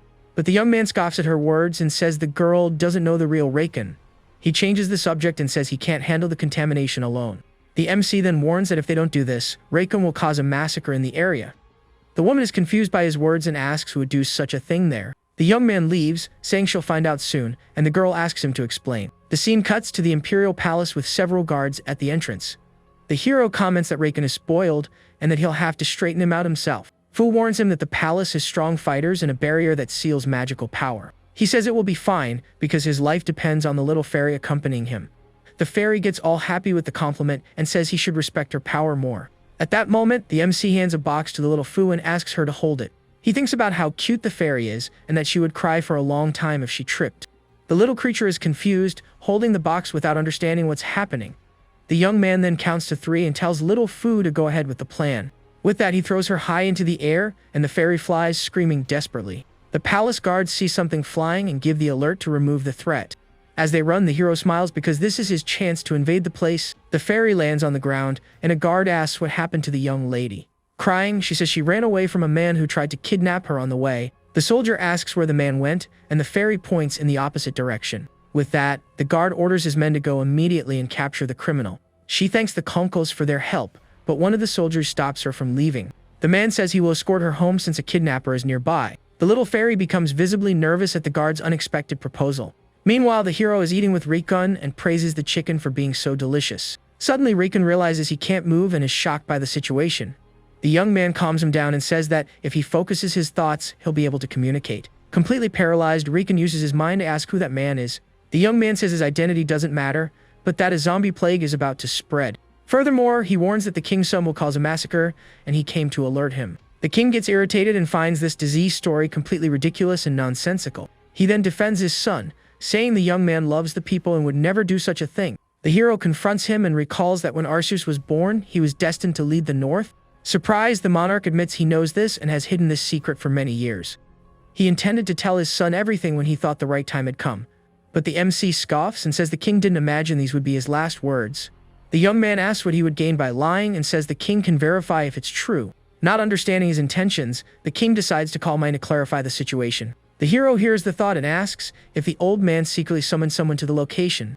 At this, the scene cuts to Fu with the guards, and one of them asks why she can't find her house.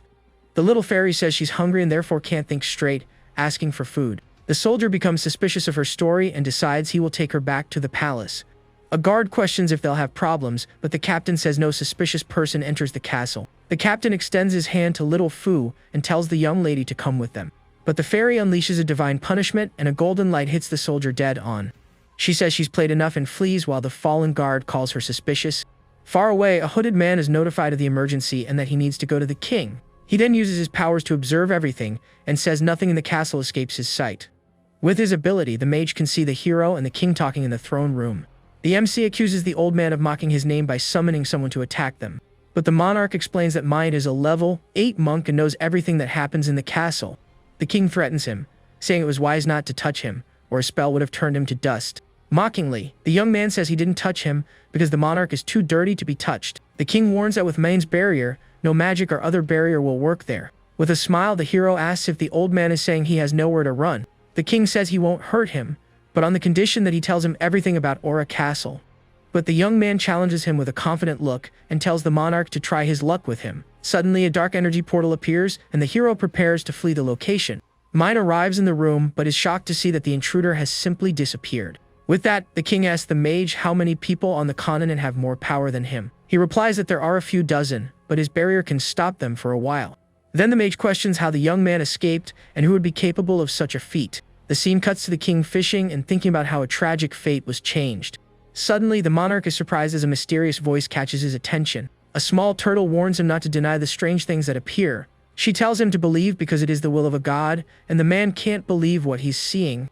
Back in the present, the king wonders if the young man was really a divine messenger. Far away, the hero appears in a different place and celebrates that his plan worked. He explains that if he activates the gate in front of him, he will be transported to a test area. A small version of him appears while explaining how these locations are formed on the continent. The young man says he asked little Fu to activate the item on his signal so they could escape, but he comments that there was an error, as normally only the one who activates the portal is transported. The hero gambled that her existence would break the rule, and thus he would also be taken. The little fairy gets annoyed and says he should be grateful, because he never would have escaped without her. To calm her down, the young man offers a piece of food to the little creature. She eats it and praises the food, saying she's satisfied, and the hero jokes about her appreciating him. The young man stretches and imagines the monk's frustration, lamenting not seeing his face. Suddenly, two other adventurers appear in front of them at the cave entrance. A pink-haired girl approaches and asks if he's the last one to arrive at the location. The woman says they need to form a group, and that the test time is only 5 hours. The masked man complains that they've lost a lot of time because of him and asks for Rhinus' opinion. But Rhinus thinks it's better this way, as he could have encountered danger if he went alone. Then the other girl uses an ability to measure his level and is shocked to see it's 1. She says it must be a mistake, but the young man confirms his level is correct. Her companion asks what they'll do, and Rhinesa replies that abandoning him would be too dangerous. Even so, the man suggests it might be better to leave him behind right there. But the girl refuses on the spot, saying the council would never abandon someone in danger. Her partner is confused and asks what this council she always mentions is. Rhinesa says that if he made it this far, he must have some hidden natural talent. Even so, the girl suggests he stay a little behind for his own safety. The masked man reluctantly agrees but warns that all treasures will be divided equally. But the MC gets angry and asks why he would go with such arrogant people. He then explains that he's nothing special, just used to doing things on his own. The other girl calls him crazy as level 6 monsters appear, and it's already difficult in a team. The hero replies that they can go together but asks the group not to get in his way. Her partner tells Rhinesa to forget him, and the girl says she won't stop him from going. With that, the young man simply turns and starts walking into the dungeon. He says goodbye to the group and warns them about a dangerous monster nest nearby. The masked man scoffs, saying he seems tired of living and ignored their warnings. Rhinesa, on the other hand, thinks that maybe he is protected by very strong luck. Far away, deep in the cave, a huge creature begins to move slowly. The giant monster senses a strong human and says his soul will be excellent food. Suddenly, the creature fires a beam of green light towards its unsuspecting prey. But the hero and the little fairy are calm, as this is the starting dungeon. The young man explains that he has faced the boss Suigetsu a million times and knows the way. Even so, he feels that something is strange, as he thought he knew everything there. Suddenly, the MC realizes he's walking in circles and has been here before. At that moment, a small snake appears and threatens him, saying it will take his head. Not caring, he crushes the monster with his foot while thinking about going back. The young man then looks down and comments indifferently that he stepped on something. Immediately after, a giant and terrifying wolf appears and growls at the intruder. The creature yells at the defeated snake for not attacking together as ordered, while the hero wonders where the pup came from and asks for General Seigetsu's location. The beast becomes furious with the miserable human who invaded its territory and threatens him. Mockingly, the young man says he won't go back and demands to know where the boss's nest is. The wolf calls him a fool and warns that whoever steps on this land of trials is eliminated. He then introduces himself as the Thunder Wolf and creates a tornado of energy to attack him. Effortlessly, the young man blocks the attack with his hand and tells the creature to get out of his way. He complains about the horrible smell and says he needs to ask the boss about the creature's hygiene. The little snake crawls to the wolf and asks if it's okay after the hero's attack. The beast admits it was careless and that the human soul is strong, worth 100 men. The young man is surprised that the creature is still alive and asks if it's the power of spirits. The wolf growls that even if he noticed its power, it's no use because his demise has already been declared.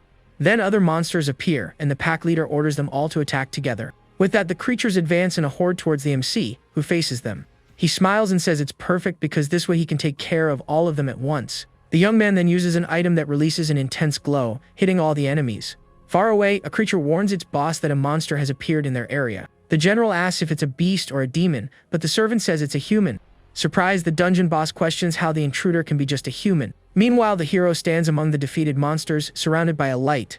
He then smiles and comments that those creatures were surprisingly useful. The general is shocked and wonders if he is the legendary hero but dismisses the idea. At that, the little snake screams to its boss, warning that the intruder has finally arrived. The general becomes furious with his servants and calls them a bunch of complete good for nothings. He analyzes the young man and realizes that swallowing him will greatly increase his own powers. Suddenly, the monster hears a strange noise and sees the hero right in front of it. Surrounded by spears of light, the young man glares at him and says he will end his life. Angrily, the boss says the arrogant human should feel honored in his presence. But the MC doesn't care about the chatter, and armor appears on his body. With a single powerful blow, he attacks the huge creature without hesitating for a second. The hero then complains that it was too weak and so he won't get any bonus. But the boss reappears and says he has met stronger humans who ended up gone. He boasts that they are all weak compared to his power and that he will end the fight. Far away, the young man observes the creature from above, surrounded by his golden weapons. The monster challenges him to show a new technique or if he has already run out of spiritual power. With a smile, the young man thinks that a normal holy cross is a bit boring. So he tells the boss that he will show him something much more interesting. His weapons glow as the general watches the attack that is about to come. With that, the hero creates a giant sword of golden light that shines intensely in the air. The boss is frightened and can't believe a human could possess the soul-breaking sword.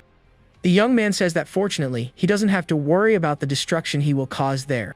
He then swings the giant blade towards the monster with all his might. The attack obliterates the general, leaving a giant shadow where he once stood, but the MC feels something strange and looks to the side with a confused expression. He sees a small green soul floating and wonders how it survived the attack.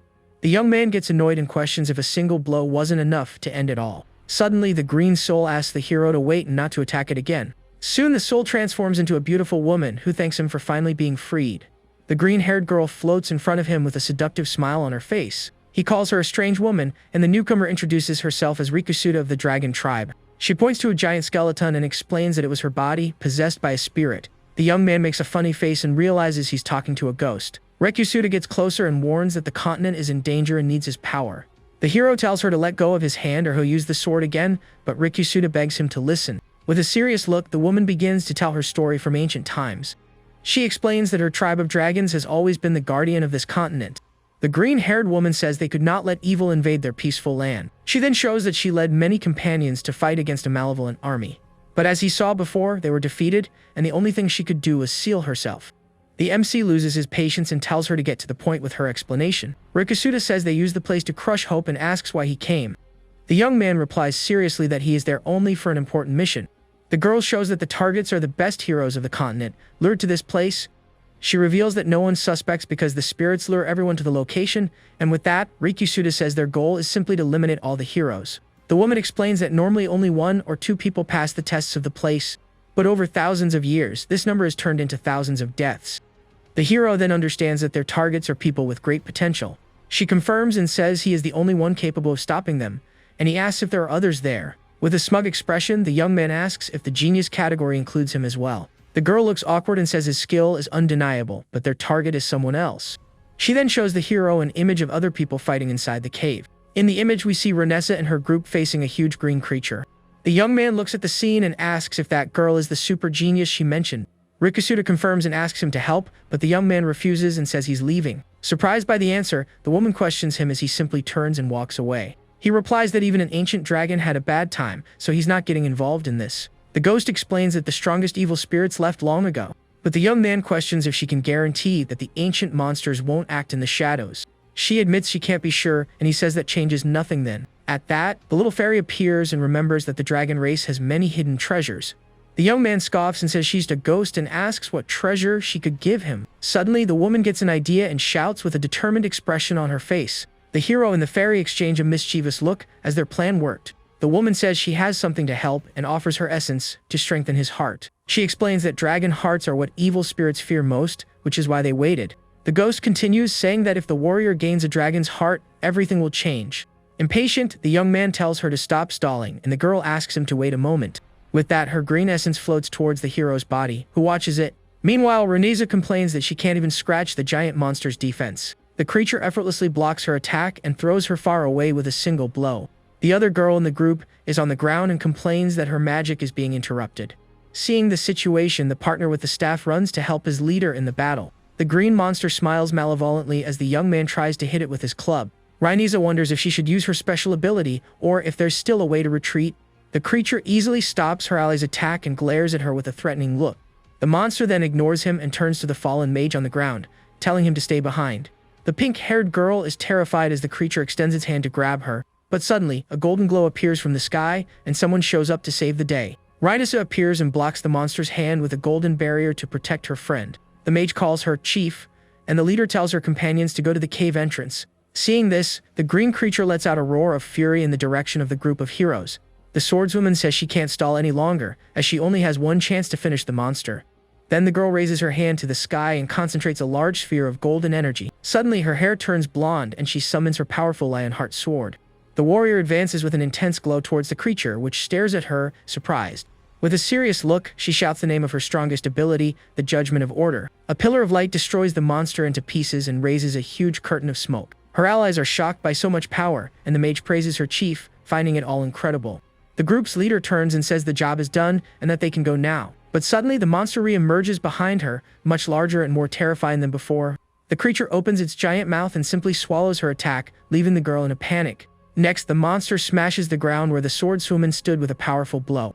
Defeated, the girl wonders in her thoughts if it's all finally over for her. At that moment, a hand touches her shoulder, leaving her with a startled expression. The MC holds her from behind and scoffs at the monster, asking why all the noise. She recognizes him and tells him to run, as she can still hold the creature off for a while longer. But the hero picks her up in his arms and jumps away, dodging the green giant's punch. He lands safely with the girl in his arms as the enemy misses the blow. Angrily, the creature prepares to attack the pair with a look of pure fury. The young man then tells the creature to be quiet and stops its punch with a single kick. He puts the girl down and asks mockingly if that's better. Soon, the hero asks the swordswoman to stay away so as not to get involved in the battle. She says she'll recover to help him, but he says he'll finish everything before that. With that, the young man stands alone in front of the giant monster, ready to face it. The young man complains of foot pain and wonders what that huge guy is made of. The little fairy appears and explains that he is a giant, one of the few who still move. She says they are ancestors of humans and one of the first races of the continent. The giant seems to understand the conversation and looks at the two with a serious expression. Suddenly, the creature releases a purple aura and lets out a deafening roar in the cave. The hero gets annoyed because the dragon lied about the enemies there being weak. He then uses the monster's body as a springboard and jumps high to attack it from above. In mid-air, the young man uses his Annihilation Fang ability with a powerful kick. But he gets frustrated seeing that his red dagger didn't even scratch the creature's skin. The giant looks at the young man with a mocking gaze as if it felt nothing. With that, the creature retaliates with a swift kick, but the MC manages to dodge in time. Ryan's ally says the handsome guy is done for and that they need to leave, but the hero is fine, and the group wonders if it's possible to cut something so tough. The fairy explains that for dragons, giants are small fry and calls him a weak little brother. Tired, the young man tells the girl to leave if she wants, as he will stay and finish the fight. With a determined look, the MC firmly states that he wants to end this. The little fairy warns that this is a system plan and suggests he forget the rewards. But Rhinessa refuses to abandon the one who saved her and says that's not her way. Her partner agrees, and the leader says she can use strength and agility buffs on them. The masked partner shows his staff that he bought for 300 gold coins. He then throws the weapon to the hero and says the equipment is all his now.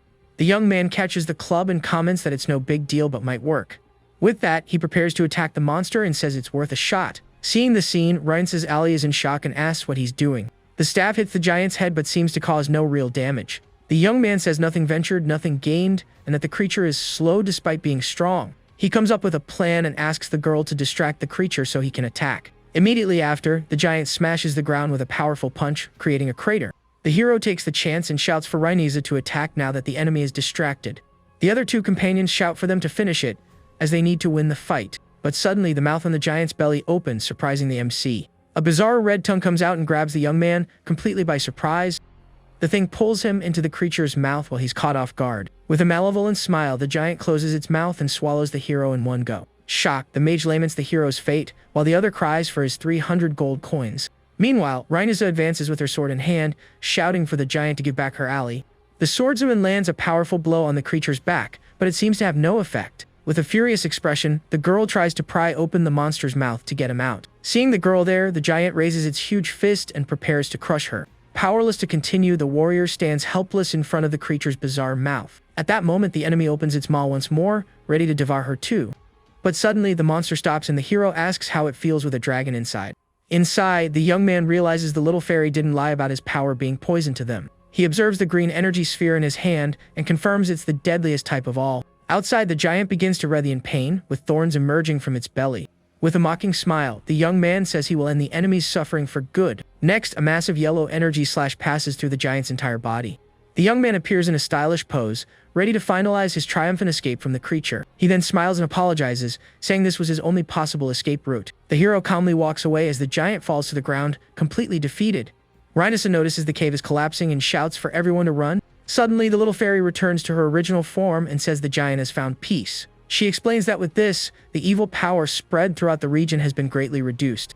The scene shifts to a palace where a man asks the spiritual lord about the king. The gray-haired young man hears that his father, the king, has left the palace and is surprised. At that, the young man feels a strange pain and brings his hand to his mouth with a pained expression.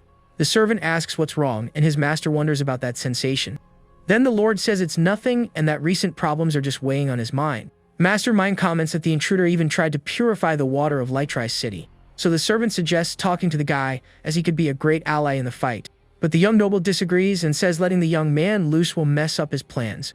He orders them to spread the rumor that the plague has no cure, and that the city should be burned. Changing scenes, we see some colorful balloons floating in the city's night sky. Down below, two children ask a woman in nun's clothes to get a stuck balloon. With a serious look, the nun agrees and prepares to use her zero-gravity ability. Using her power, a pink aura envelops her, and she makes the balloon float slowly to her hand. The woman floats in the air to grab the object while the two boys watch her in awe. But she notices the kids' mischievous expressions and realizes they're just messing around. She returns the item and warns them, but one of them asks for help getting his cat stuck in a tree. Losing her patience, the nun seems about to explode over the two boys' prank. Suddenly, the woman punches the ground with all her might, sending the two brats flying. Fallen on the ground, the two complain of hand pain, pretending to be very hurt. The girl glares at them with contempt and says if they were older, they'd already be in jail. She thinks that a guy warned of something big in the city, but everything seems very quiet. Just then, a desperate woman runs up to her and grabs her arm, begging for help. The terrified woman says that in that direction, someone is attacking and eating other people. The nun sees a guard trying to defend himself from a green creature with a piece of wood, but the monster is too strong and sends the man flying with a direct hit. The infected creature then turns and prepares to attack the other people on the street. A desperate mother hugs her daughter, who cries in fear of being devoured by the creature. The nun recognizes the plague and is shocked to see the disease has already progressed so much. At that moment, the green monster slowly approaches the helpless woman and child. With a furious shout, the woman extends her hand and uses her maximum gravity ability. An invisible force crushes the creature to the ground with a devastating and violent impact. She glares at the fallen enemy and tells it to pay attention, because its opponent is here. The woman then tells the civilians to flee while the path is clear for them to escape. She thinks that she examined the water and found no contamination, so the plague shouldn't be so fast. Suddenly, a nearby man starts screaming in pain, enveloped in a bizarre green aura. He transforms into one of the infected and falls to the ground in front of the mother and daughter. A mysterious figure appears on a rooftop and says that, sadly for them, no one will leave. The heroine glares at him, angrily asks who he is and what his intentions are. The hooded man says his name doesn't matter and that everything is the will of Lord Tatsumi Kaio. Upon hearing that name, the woman has an expression of shock and concern on her face. The villain reveals that the plague will destroy the city and the entire northern kingdom will fall. The sheriff launches an attack with her fingernail, but the mysterious man defends himself without any trouble. Furious, the woman screams that she doesn't believe the lie that Kaio would be the one responsible for this. The hooded man is surprised and asks how she uses telekinesis with a holy contract. She says she's a police officer from the council and tells him to prepare for the interrogation that's coming. The villain is surprised and asks why someone from the council would be in a place like that. With that, he releases a green energy that infects all the civilians who are still nearby. The enemy recognizes the sheriff's holy firepower and is quite impressed with the woman. The woman understands in the northern continent, only one army has this kind of forbidden power. The villain realizes she knows too much and says he'll create a story for a heroic end. With a smile, he advances and says this is a courtesy from a colleague, since they'll be working together. The sheriff doesn't move and glares at him with a serious look as he approaches quickly. The man taunts her and tells her to relax, as a quick end would be much more dignified for her. But the woman scoffs and reveals she already knows his identity as Chief Olchi of the Spiritual Lord. The white-haired man is surprised and laments that she spoiled the whole surprise. He says he's never seen her, but she's young and could have served alongside him on his great mission. The woman questions if everything is the Spiritual Lord's plan, and Olchi smirks, mocking that he said too much. With a malevolent smile, the hooded man says that either way, the conversation is over. The sheriff gets nervous and thinks she should have suspected this whole strange situation. Far away, the MC laments that if he had believed earlier, he could have saved the civilians. The villain prepares to attack the fallen woman on the ground and finish the job once and for all. Suddenly, the white-haired man feels a powerful aura and shouts that they need to evacuate. At that moment, bright blue chains emerge from the ground and bind the villain's legs. Surprised, he realizes he's fallen into a spell suppression field and cannot use magic. The king appears with his allies and comments that it was good to have come personally to resolve this. The villain turns and is surprised to see the figure of the king arriving at the scene of the chaos. The woman then calls the man father, and he scolds her for following in others' footsteps. The mage reveals that his daughter was hiding her identity, and the king says it's a family tradition. With a serious look, the monarch turns to the villain and asks if he has nothing to explain. The white-haired man is speechless and starts to sweat nervously under the king's pressure. The king then says he will detain him and orders the mage to end this and take the prisoner. The mage then begins to summon rain to purify the entire area. Suddenly, blue energy chains completely bind the body of the mage Mayan. The king's son appears and says he didn't expect to use a single-use seal there. The mage wonders if the spiritual lord is really the son of his own king. The king questions why his son has become such a great traitor to the empire, but the young man says he never betrayed the land because he values it more than anyone. He explains that only hatred can unite people to resist everything. The young man warns that the Legion of Evil will attack and he needs to teach the truth. Furious, the king asks if his son was the one who orchestrated all the disasters. With a cold look, the young man confirms it and says it's a small price to pay. The tension in the area rises as the sky suddenly turns red and the atmosphere grows heavy. The monarch says the gods would be furious, but his son doesn't care about that. The young man says that if the gods cared, the people wouldn't suffer so much. Suddenly, a man arrives and tells the spiritual lord that they've found something. He shows the hero's body and says they found it 50 kilometers away. With a malevolent smile, the young noble looks at our MC's body. He then uses his power and effortlessly makes the young man's body float in the air. The young man says it seems the gods are on his side and looks at his father. He questions why the gods would deliver a spy from the Legion right to him. The mage and the king recognize the young man and wonder if he is the divine messenger. The sheriff then prepares to use her gravity ability to help in the fight, but the spiritual lord disperses her attack with impressive ease. He says she has good control, but that he has taught in that place before. Then the noble orders the word to be spread that Kyo is the spy who released the plague on the city. With a satisfied smile, the spiritual lord announces that his plan starts now. Our MC's body continues to float in the air, completely defenseless. He says he led his forces, but the plague was already out of control in the area. At this, we see an image of the city on fire and people running in desperation. The young man says he will finish KO to avenge the citizens who suffered in the city. He then prepares to attack the hero, who looks shocked by what is happening. Raikun attacks with his sword to finish off the MC once and for all. The scene then cuts to 1 hour earlier, outside the dungeon with the hero and his allies. The group he saved watches him from a distance as he holds his new golden sword. Renesser invites him to their home, but her partner says no one wants to go to a slum. The pink-haired girl turns to her older sister and asks for her opinion. The older sister seems thoughtful and stares at the young man with a very serious look. She thinks that a prophecy said she was the most talented, but now she doubts it. The MC then says goodbye to the group and says they can go on ahead. A system notification appears, saying he can enter the Ascension state at any time. With a smile, the young man sits on the ground and prepares for what's to come. His stats increase by 1, and the young man complains that the system was very stingy. He then receives an additional reward, and a whirlwind of thunder surrounds him. The little fairy appears and comments that it's been a while since she's seen something like that. Annoyed, he complains that his reward is being struck by lightning and finds it absurd. She calls him impatient and says the whirlwind can destroy anything below level 9. The fairy says that with her blessing, the young man can absorb the energy and become stronger. The hero doubts it and asks if he really needs to run to get a shock. The girl explains there will be 3 bolts, and he agrees to try his luck. In a small version, the MC is hit by a red discharge. He is satisfied and says he absorbed more energy than the system gave him. The little companion smiles and says she wasn't lying to him.